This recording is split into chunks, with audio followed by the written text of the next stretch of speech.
Congratulate me, never had a drink before, but oh, how do I enjoy it. What's the matter, Daisy? Here, dearest, take him downstairs. Tell him Daisy's changed her mind. Daisy's changed her mind.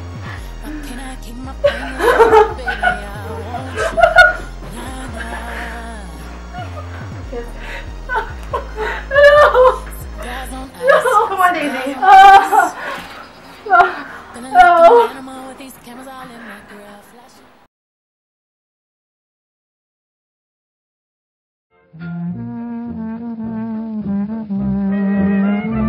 married him because I thought he was a gentleman. I thought he knew something about breathing, but he wasn't even fit to lift my shoe.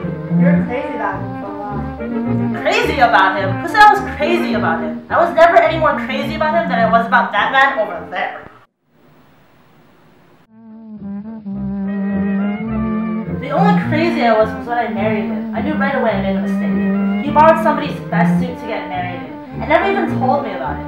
And the man came after it one day, and he was like, "Oh, is that your suit?" I said, "This is the first I ever heard about it." But I gave it to him, and then I lay down and tried to beat the bed off. You really ought to get away from him. They've been living in that garage for over 11 years. Tom's the most sweet she ever had.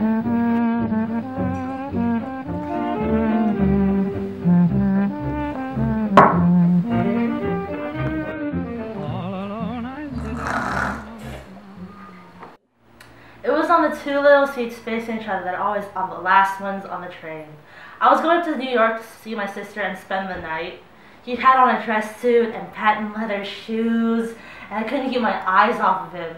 But every time he looked at me, I pretended to be looking at the advertisement over his head. When we came into the station, he was next to me and his white shirt front pressed against my arm, and so I told him I'd have to call a policeman. But he knew I lied. I was so excited that when I got into a taxi with him, I hardly didn't know I was getting to a subway train. All I kept thinking about over and over again was, you can't live forever, you can't live forever.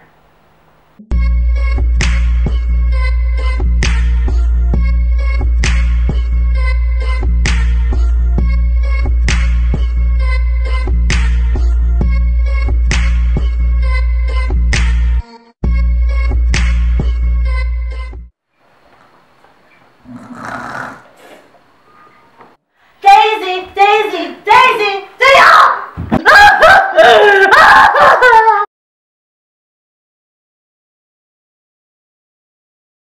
Wait a minute, I want to ask Mr. Gatsby one more question. Go on. What kind of row are you trying to cause in my house? He isn't causing a row. You're causing a row. Please have a little self-control. Self-control? I suppose the latest thing to do is sit and let Mr. Nobody from nowhere make love to your wife.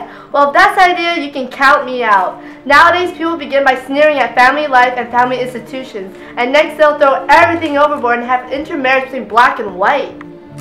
We're all white here. I know I'm not very popular. I don't give big parties. I suppose she's got to make her house into a pigsty in order to have any friends in the modern world. That's a good idea. Come on, Tom. Nobody wants a drink. I want to know what Mr. Gatsby has to tell me. Your wife doesn't love you. She never loved you. She loves me. You must be crazy. She never loved you, did you hear?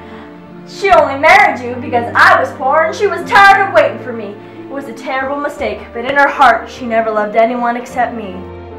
Y'all not be leaving, are ya? Sit down, Daisy. What's been going on? I want to hear all about it. I told you what's been going on. Going on for 5 years and you didn't know. You've been seeing this fellow for 5 years? Not seeing. No, we couldn't meet. But we both loved each other all that time, old sport. And you didn't know. I used to laugh sometimes. Think you Oh, that's all. You're crazy! I can't speak about what happened 5 years ago because I didn't know Daisy then. And I'll be damned if I see how you got within a mile of her unless you brought the ghosties to her back door. But all the rest of that's a goddamn lie. Daisy loved me when she married me, and she loves me now. No. She does though. The trouble is that sometimes she gets foolish ideas in her head and doesn't know what she's doing. And what's more, I love Daisy too. Once in a while I go off on a spree and make a fool of myself, but I always come back. And in my heart, I love her all the time. You're revolting. Do you know why we left Chicago? I'm surprised it didn't treat you to the story of that little spree. Daisy, that's all over now. It doesn't matter anymore. Just tell him the truth, that you never loved him, and it's wiped out forever. Why, how could I love him? Possibly. You never loved him. I never loved him. Not at Capiolani? No.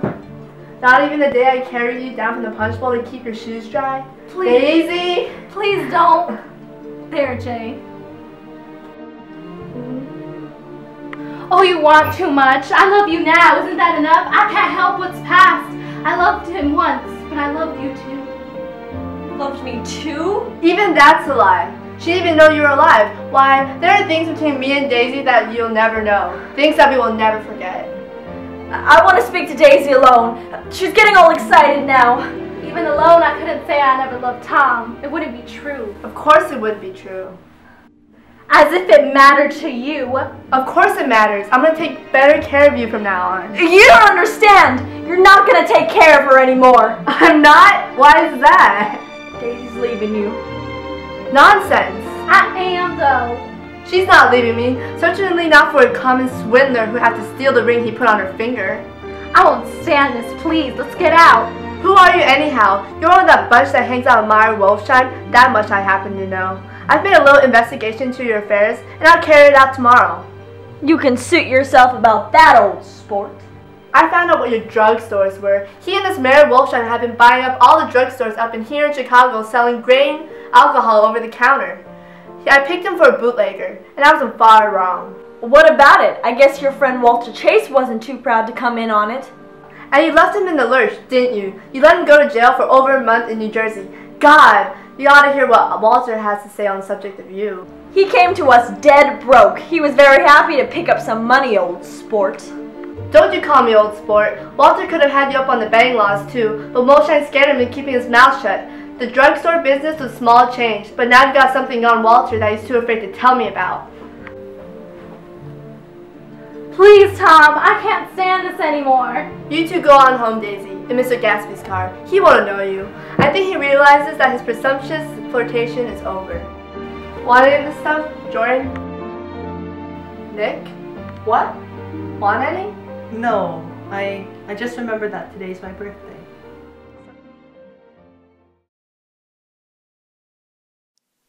Gatsby believed in the green light, the orgiastic future that year by year recedes before us.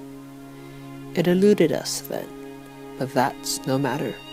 Tomorrow we will run faster, stretch out our arms farther, and one fine morning. So we beat on, boats against the current, borne back ceaselessly into the past.